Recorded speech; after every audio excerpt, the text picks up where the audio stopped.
এই এই থাম থাম, এই কোথায় যাচ্ছিস শালা ভিখিরি? না না দাদা, আপনি আমাকে ভুল বুঝছেন। আসলে আমাকে ইনভাইট করা হয়েছে, আমি এই হোটেলেই এসেছি। শালা মিথ্যে কথা বলার জায়গা পাস না? হ্যাঁ, মিথ্যে কথা বলার আগে নিজের চেহারাটা তো দেখতিস। এটা একটা প্রাইম হোটেল, বুঝেছিস? এখানে সব শহরের বড় বড় লোকেরা তাদের বড় বড় গাড়ি নিয়ে আসে।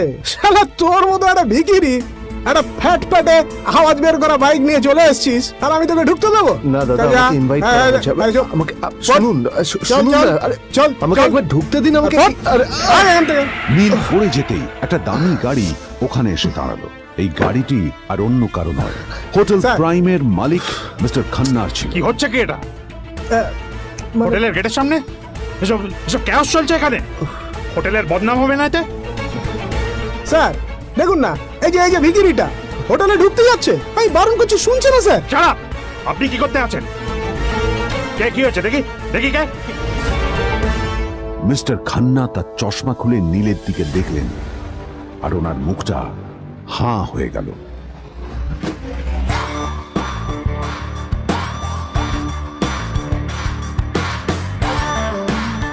নীল স্যার, আপনি?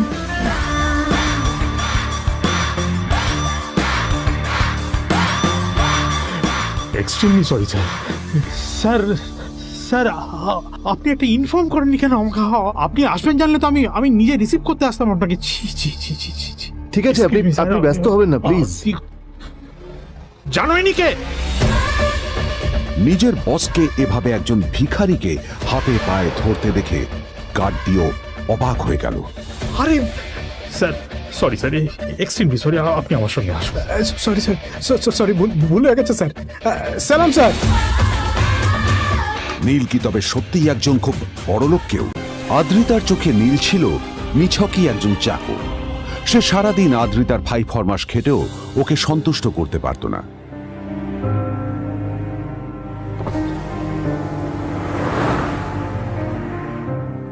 এত কিছুর পরেও কেন একজন ধনী বাবা তার মেয়েকে গরিব ছেলের সাথে বিয়ে দিলেন?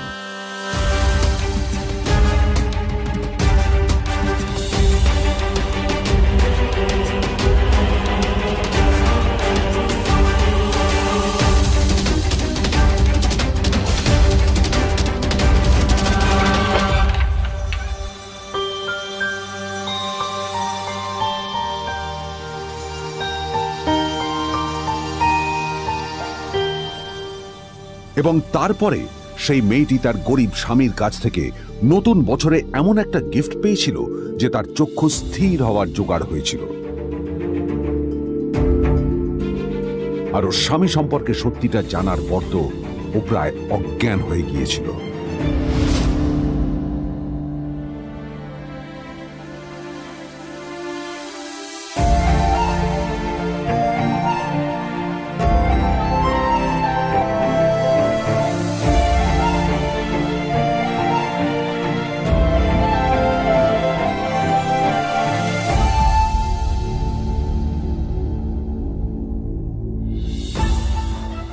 আমার বাবা সবচেয়ে বড় ভুল করেছে তোমার মতো একটা গরিব ছেলের সাথে আমার বিয়ে দিয়ে।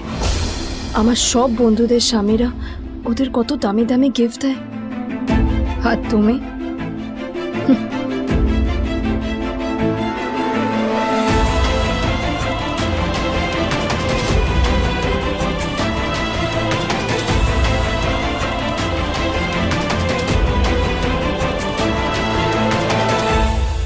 আদ্রিতা তার বাবার কথায় নীলকে বিয়ে তো করেছিল, কিন্তু ও শর্ত দিয়েছিল যেন বাড়ির বাইরের কেউ না জানতে পারে যে নীল ওর স্বামী।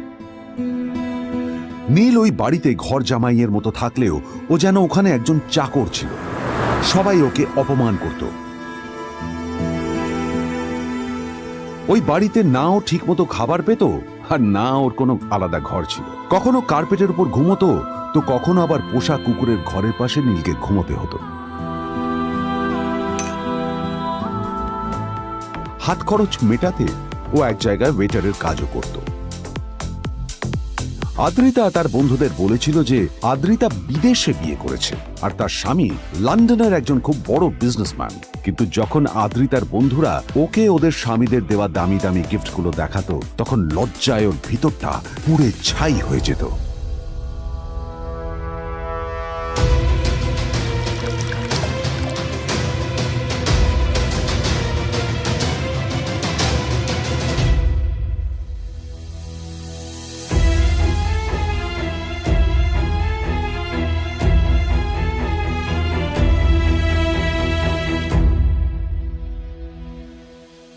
এই যে শোনো, নিউ ইয়ারে আমার একটা গিফট চাই তোমার থেকে। আর গিফট যেন দামি হয়, হ্যাঁ, মানে খুব দামি, কয়েক লাখ টাকা। ওকে? কয়েক লাখ টাকা? কিন্তু অদ্রিতা, এত টাকা আমি একসাথে কখনো দেখিনি। তোমাকে এত দামি গিফট আমি কি করে দেব? এটা তো তোমার বিয়ে করার আগে ভাবা উচিত ছিল। একজন পুরুষ মানুষ হয়ে নিজের স্ত্রীর এইটুকু ইচ্ছা তুমি পূরণ করতে পারবে না? স্ত্রীর এই কথাগুলো নীলকে আহত করে। নিঃশব্দে ওখান থেকে চলে যায় নীল।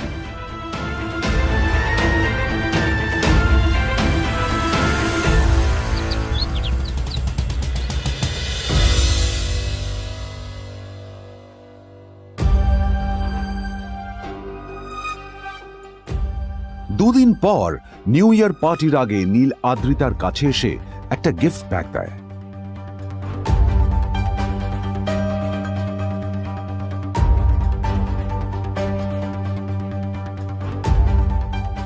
আদ্রিতা মুখ বেজার করে বাক্সটা খুলল, তবে তারপর বাক্সের ভেতরে গিফটটা দেখতেই ও চমকে গেল।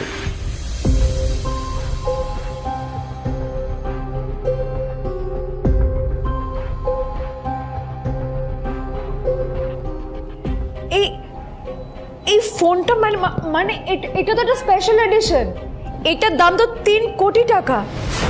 তুমি এটা পেলে কোথা থেকে? আসলে এটা অরিজিনাল নয়।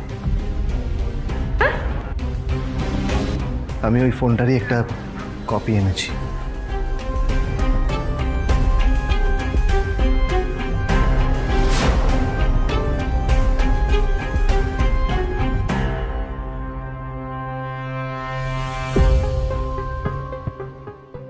কিন্তু আদ্রিতার নীলের কথা একটু সন্দেহ হয়, কারণ ফোনটা দেখে একেবারেই আসল বলেই মনে হচ্ছিল। পরের দিনই আদ্রিতা ওই কোম্পানির শোরুমে গেল। এই ফোনটা একটু দেখুন না প্লিজ। ওয়াও, আচ্ছা ম্যাম, আপনি কি মিস্টার রয় চৌধুরীর বন্ধু? কে মিস্টার রয় চৌধুরী? ও, আপনি কি ওই রয় চৌধুরী গ্রুপ অফ ইন্ডাস্ট্রিজের মালিকের কথা বলছেন? হ্যাঁ। না না, আমি ওনাকে চিনি না। আমি কেন, আমার মনে হয় কেউই ওনাকে চেনে না। বড় বড় মানুষেরাই ওনা দেখা পান না। আমিও কোনোদিন ওনাকে দেখিনি। কিন্তু সাডেনলি আপনি এই প্রশ্নটা করলেন কেন? অ্যাকচুয়ালি ম্যাম, আপনার হাতের এই ফোনটা আসলে এটা ফোনের স্পেশাল এডিশন। এই কাটিং, এই ডিজাইন, এই লোগো, এটা জাল করা ইজ নেক্সট টু ইম্পসিবল। আর গোটা ভারতে বিক্রি হওয়া এই ফোনের সেকেন্ড পিস এটা, যেটা মিস্টার রয় চৌধুরী কিনেছিলেন। সেজন্য জিজ্ঞেস করছি ম্যাম, আপনি এই ফোনটা কোথা থেকে পেলেন? তবে কি নীলই মিস্টার রয় চৌধুরী, নাকি নীল এই ফোনটা চুরি করেছে? বেকার নীলের কাছেই কোটি টাকার ফোন কোথা থেকে এলো? নীলের সত্যিটা তাহলে কি? আর ও যদি সত্যি বড় লোক হয়ে থাকে, তবে ও নিজের শ্বশুর বাড়িতে খরচামাই হয়েই বা থাকে কেন? আদ্রিতা এসব কথাই মনে মনে ভাবছিল। তবে আদ্রিতার বিশ্বাস ছিল যে কোনো না কোনো মতলব করেই নীল এই ফোনটা আদ্রিতার জন্য নিয়ে এসেছিল। কিছুদিন পর আদ্রিতা সেই ফোনটার কথা ভুলে গেল। নীল সকাল সকাল ঘুরতে বেরিয়েছে বাইরে।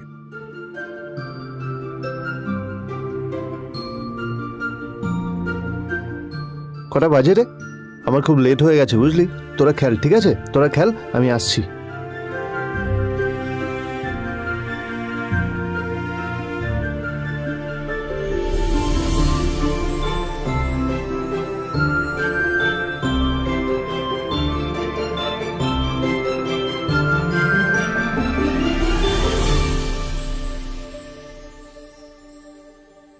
নীল, জল পড়ছে না কেন, দেখো না। নীল, নীল, নীল কোথায় গেল? নীল,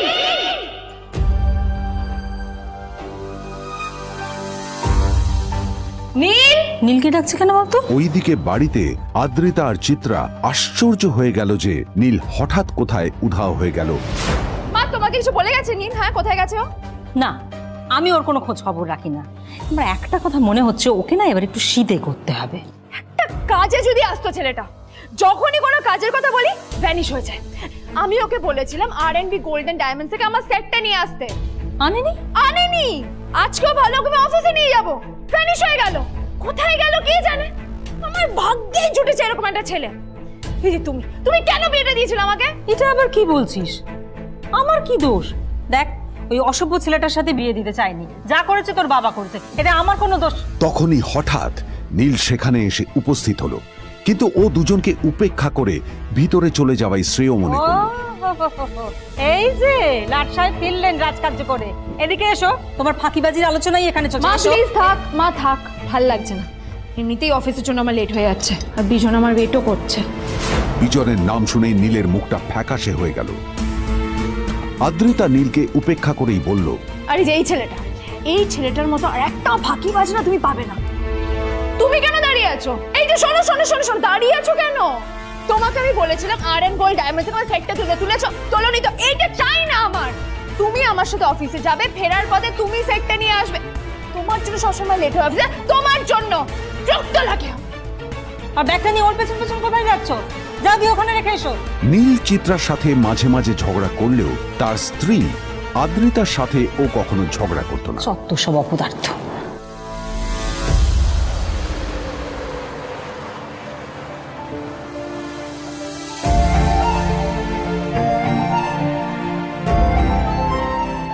কিছুক্ষণের মধ্যেই তারা আদ্রিতার অফিসে পৌঁছে গেল। আদ্রিতা গাড়ি থেকে নামতে নামতে দেখলো যে তার কাছে অনেকগুলো ফাইল আছে। নীলের দিকে তাকিয়ে ওকেই ফাইলগুলো নিয়ে ভেতরে আসতে বলল। চলো, হা করে দাঁড়িয়ে আছো কেন? ফাইলগুলো নিয়ে ভেতরে এসো।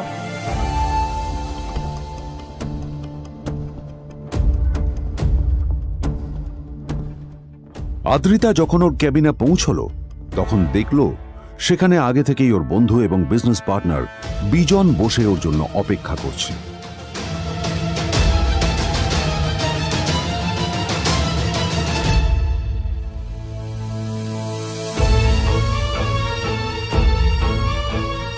কোথায় ছিলে বলো?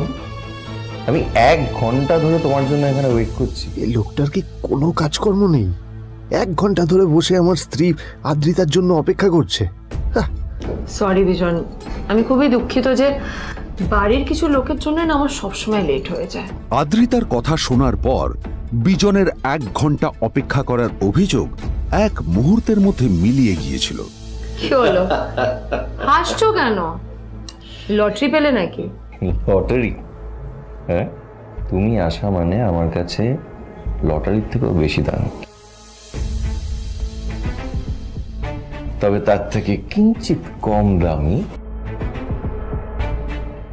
একটা গিফট আমি তোমার জন্য এনেছি।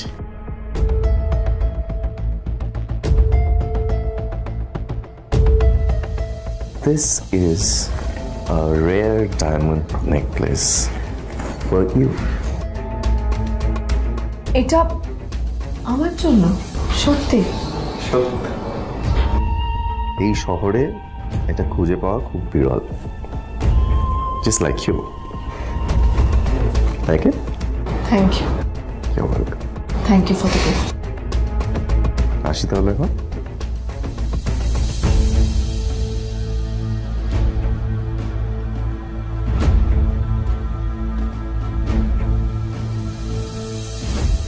আদ্রিতা, আমি আজ পর্যন্ত তোমাকে কোনো রকম উপদেশ দিইনি, কিন্তু আজ আমি তোমাকে বলতে বাধ্য হচ্ছি।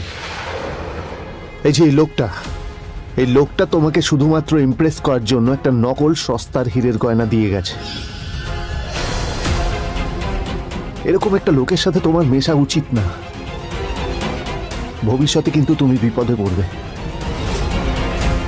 আদ্রিতা, আমি তোমাকে কথা দিচ্ছি, আমি তোমার জন্য আসল রেয়ার একটা হীরের গয়না এনে দেবো, এর চেয়েও দামি, এর চেয়ে অনেক অনেক বেশি দামি। তার জন্য আমাকে যাই করতে হোক না কেন, আমি তোমাকে একদিন ঠিক এনে দেবো, ঠিক এনে দেবো তোমাকে।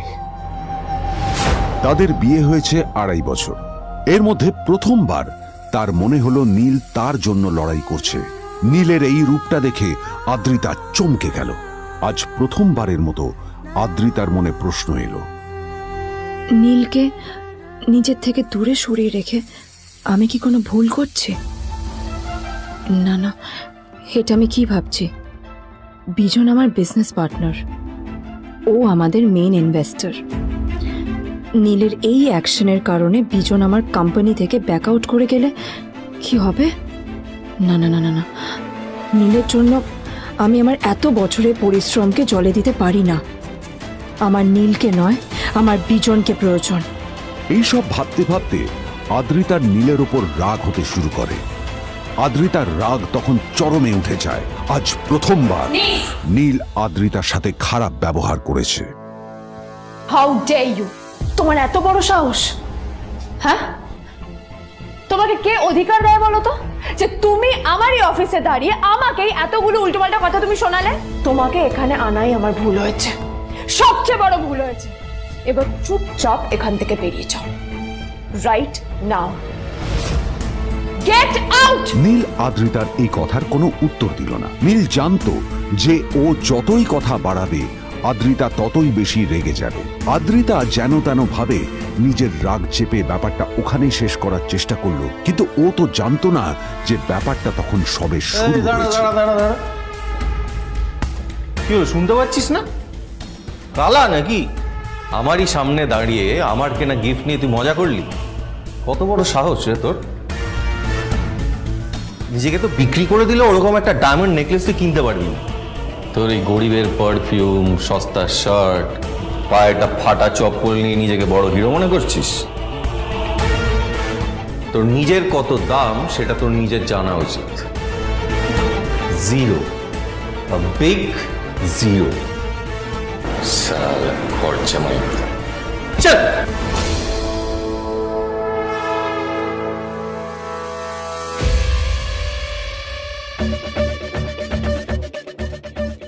নীল তখনও ঝামেলা করার মেজাজ ছিল না, কিন্তু যখন কেউ অন্যের নীরবতা সুযোগ নিতে শুরু করে তখন কথা বলাটা প্রয়োজন। নীল আঙুল তুলে পেছনের দিকে ইশারা করে। প্রথম কথা, ওই যে ওখানে দাঁড়িয়ে আছে, ও আমার স্ত্রী।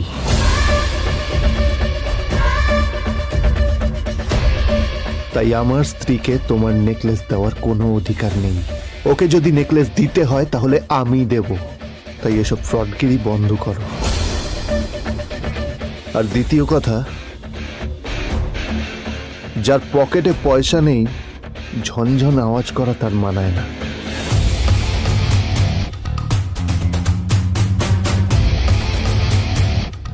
নীল বিজনকে তার সোয়াগ দেখিয়ে বেরিয়ে গেল।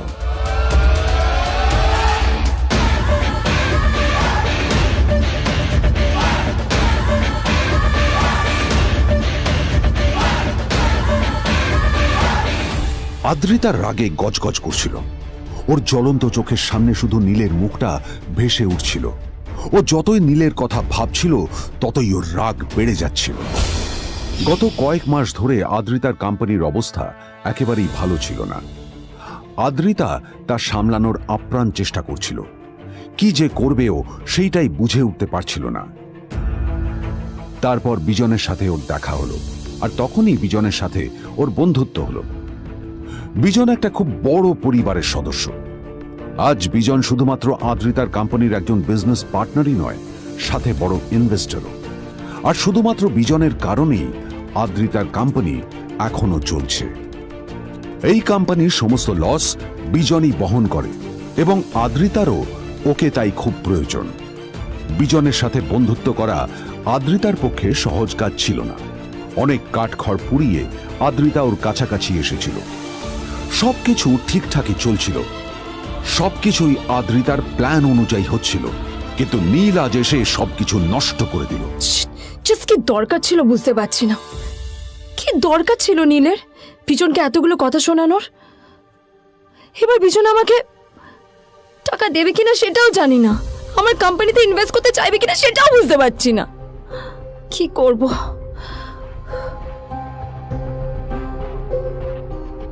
এখন আদ্রিতা ওকে কিভাবে বোঝাবে? ভুল করে যদি বিজন ওর টাকা ফেরত চায় তবে আদ্রিতার কোম্পানি সেন কর্পোরেশন খুব বড় সমস্যায় পড়ে যাবে। তারপর কি হবে? সেন পরিবারের দেখভাল কে করবে? এইসব ভাবতে ভাবতে আদ্রিতা নিজের উপরেও রেগে গেল। আসলে দোষটা ওর নিজেরই। আদ্রিতা কেন নীলকে ওদের মাঝে আনতে গেল? নীলকে অফিসে নিয়ে আসারই বা কি দরকার ছিল? আর যদি সে নীলকে সাথে করে না আনতো তাহলে বিজন এখন ওর সাথেই বসে থাকতো।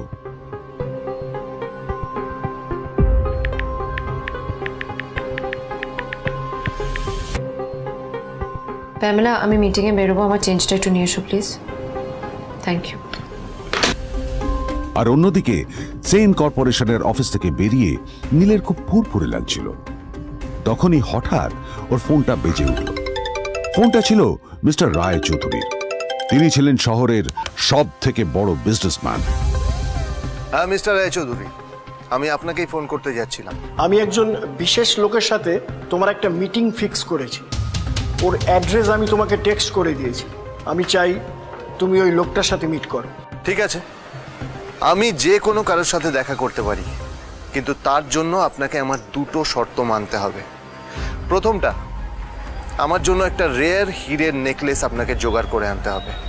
আর দ্বিতীয়টা, আমি আপনাকে টেক্সট করছি, এটাও কিন্তু একই রকম জরুরি। এই দুটো কাজ আপনাকে যত তাড়াতাড়ি সম্ভব করে ফেলতে হবে আমার জন্য, ঠিক আছে? তোমার অ্যাকাউন্টে কিছু টাকা পাঠিয়েছি, কিছু জামা কাপড় কেনো, যাতে তুমি ভদ্র সমাজে আসার যোগ্য হও আর তোমাকে আমি স্বামীর পরিচয় দিতে লজ্জা না পাই। তোমার কারণে আমার পরিবার লজ্জা পাবে, আমি সেটা চাই না। যখনই দেখি তখনই তুমি ভিখিরির মতো ছেঁড়া ফাটা জামা কাপড় পরে থাকো। আসলে আদ্রিতার বাড়িতে আজ ফ্যামিলি ডিনার পার্টি ছিল, আর শেষবার নীলের জন্য ওকে অনেক ঝামেলা পোহাতে হয়েছিল। মেসেজ পড়ে নীল ফোনটা নিজের পকেটে রেখে রাস্তার ধারে গিয়ে একটা ট্যাক্সি থামানোর জন্য হাত বাড়িয়ে দিল। নীল ট্যাক্সি ধরে গোল্ডেন সিটি অ্যাভিনিউর দিকে বেরিয়ে পড়ল। গোল্ডেন সিটি অ্যাভিনিউ শুধু কলকাতারই নয়, এটা ছিল সারা পশ্চিমবঙ্গের সবচেয়ে বিলাসবহুল সোসাইটিগুলোর মধ্যে একটা। আসলে এই সেই জায়গা যেখানে মিস্টার রায়চৌধুরী আজ তার জন্য গোপন মিটিং ফিক্স করেছিলেন। কিন্তু নীল কার সাথে দেখা করতে যাচ্ছে এ সম্পর্কে ওর কোনো ধারণাই ছিল না। যখন নীল সেখানে পৌঁছল, ফুলভিলার বাগানে বসে থাকা লোকটিকে দেখে রাগে নীলের রক্ত ফুটতে শুরু করলো। নীল ওখানে না দাঁড়িয়ে বেরিয়ে গেল। তখনই হঠাৎ একটা মেসেজ এলো। আসলে আজ আদ্রিতার ফ্যামিলি গ্যাদারিং এ যাওয়ার আগে নীলকে ওর হাই স্কুলের রিইউনিয়নেও যেতে হতো।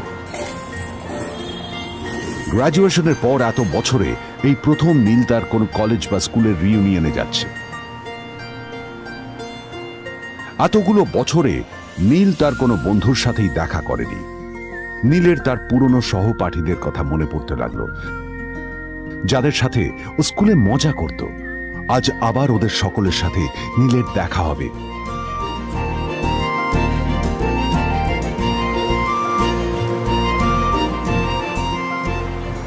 আর এই সব কিছু ভেবেই নীল এক্সাইটেড হয়ে যাচ্ছিল। আসলে সোহিনীকে নীল তার স্কুল টাইমে পছন্দ করত।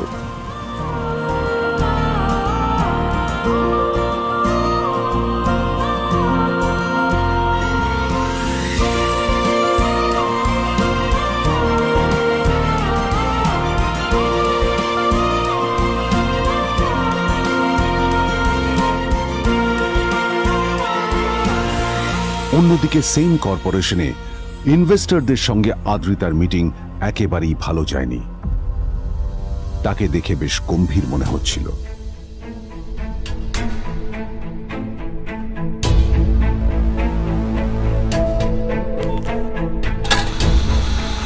ভাই, পৃথিবীতে এমন লোকও আছে, কি দিমাগ দেখলি? হ্যাঁ, কাজকর্ম তো কিছু করার নেই, আর কিছু করেও না। হ্যাঁ, শুধু চলে এসছে আমাদের ম্যাডামকে রাখাতে। এই 1 বছরে না কিচ্ছু বদলায়নি। আরে আমি তো ভেবেছিলাম যে এর সাথে ম্যাডামের আর কোনো সম্পর্কই নেই, কিন্তু না, এখন যা দেখছি উল্টে ম্যাডামের মাথায় উঠে নাচছে। আমার মাঝে মাঝে মনে হয় এদের দুজনের বিয়ে কিভাবে হলো। আর বিয়ে তো অনেক পরের কথা, 2 বছর হয়ে গেল, এদের এখনো ডিভোর্স হলো না। হ্যাঁ, আমার তো ভাবলে কিরকম অবাক লাগছে। যা বলেছিস।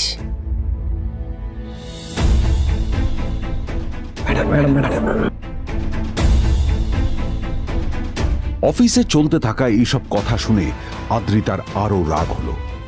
আদ্রিতা ক্যাবিনে যাওয়ার পরে রাগকে নিয়ন্ত্রণ করা ওর পক্ষে আরো কঠিন হয়ে গেল।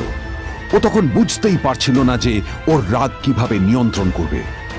আদ্রিতা এটাও ভাবছিল যে নীলের জন্য ওকে আর কত অপমানিত হতে হবে। এসব ভাবতে ভাবতেই আদ্রিতার চোখ গেল ওর বাবার ছবিটার দিকে।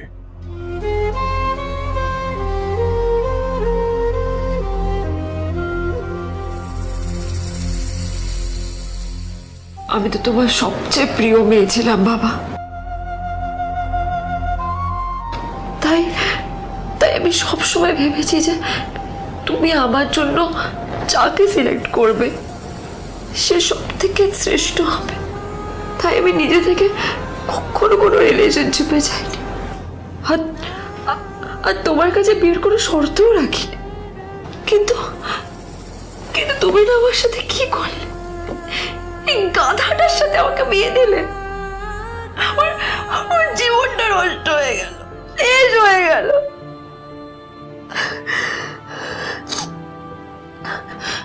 আমি যদি একটু জানতাম যে ও ও কিছু করে না, ঘর চাপাই হয়ে থাকবে, এইসব কাজকর্ম করে, তাহলে আমি কোনোদিনই বিয়েতে রাজি হতাম না বাবা, কোনোদিন না, কোনোদিন।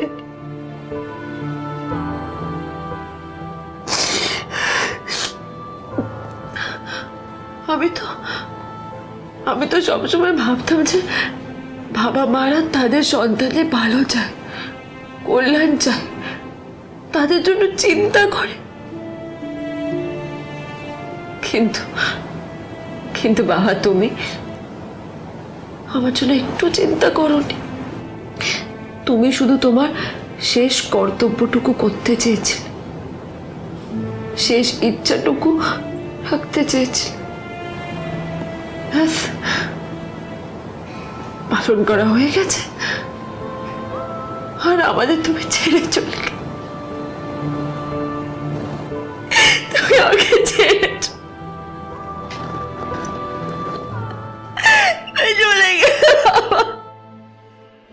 অন্যদিকে নীল রিউনিয়ন পার্টির জন্য হোটেল প্রাইম স্টারের দিকে রওনা হলো। হোটেল প্রাইম স্টার ছিল শহরের সবচেয়ে দামি হোটেল। ওখানে শহরের সব বড় লোকেরা যাতায়াত করত। নীল যখনই তার পুরনো বাইকটা নিয়ে ওখানে পৌঁছলো, ওর পুরনো জামা কাপড়, পুরনো বাইক আর ওর পায়ে ছেঁড়া চপ্পল দেখে সিকিউরিটি গার্ড ওকে গেটের বাইরেই আটকে দিল। কোথায় যাচ্ছিস শালা ভিখিরি? না না দাদা, আপনি আমাকে ভুল বুঝছেন। আসলে আমাকে ইনভাইট করা হয়েছে, আমি এই হোটেলেই এসেছি। শালা মিথ্যে কথা বলার জায়গা পাস না? হ্যাঁ, মিথ্যে কথা বলার আগে নিজের চেহারাটা তো দেখতিস। এটা একটা প্রাইম হোটেল, বুঝেছিস? এখানে সব শহরের বড় বড় লোকেরা তাদের বড় বড় গাড়ি নিয়ে আসে। শালা তোর মতো একটা ভিখিরি একটা ফ্যাট প্যাটে আওয়াজ বের করা বাইক নিয়ে চলে এসেছিস, আর আমি তোকে ঢুকতে দেবো না? দাদা আমাকে ইনভাইট করা হয়েছে, আমাকে শুনুন শুনুন, আরে চল আমাকে একবার ঢুকতে দিন আমাকে। নীল পড়ে যেতেই একটা দামি গাড়ি ওখানে এসে দাঁড়ালো। এই গাড়িটি আর অন্য কারো নয়, হোটেল প্রাইমের মালিক মিস্টার খান্নার ছিল। কি হচ্ছে কি এটা? হোটেলের গেটের সামনে এসব এসব ক্যাশ চলছে এখানে। হোটেলের বদনাম হবে না এতে? স্যার দেখুন না, এই যে ভিখিরিটা হোটেলে ঢুকতে যাচ্ছে, আমি বারণ করছি, শুনছে না স্যার? Shut up! আপনি কি করতে আছেন? কে কি হচ্ছে দেখি দেখি কে? মিস্টার খান্না তার চশমা খুলে নীলের দিকে দেখলেন, আর ওনার মুখটা হাঁ হয়ে গেল।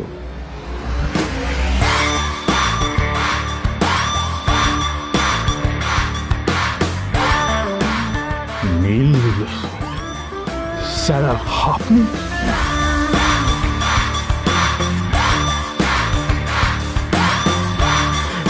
Extremely sorry sir. Sir sir আপনি একটা ইনফর্ম করেননি কেন আমাকে? আপনি আসবেন জানলে তো আমি নিজে রিসিভ করতে আসতাম আপনাকে। ঠিক আছে, আপনি ব্যস্ত হবেন না প্লিজ। জানোইনি কে? নিজের বসকে এভাবে একজন ভিখারিকে হাতে পায়ে ধরতে দেখে গার্ডটিও অবাক হয়ে গেল। আরে sir, sorry sir, extremely sorry, আপনি আমার সঙ্গে আসুন। সরি স্যার, সরি, ভুল হয়ে গেছে স্যার। সালাম স্যার। নীল কি তবে সত্যিই একজন খুব বড়লোক কেউ? জানতে পকেট এফএম এর এই সম্পূর্ণ গল্পটি শুনুন বস, দুনিয়া যার বসে।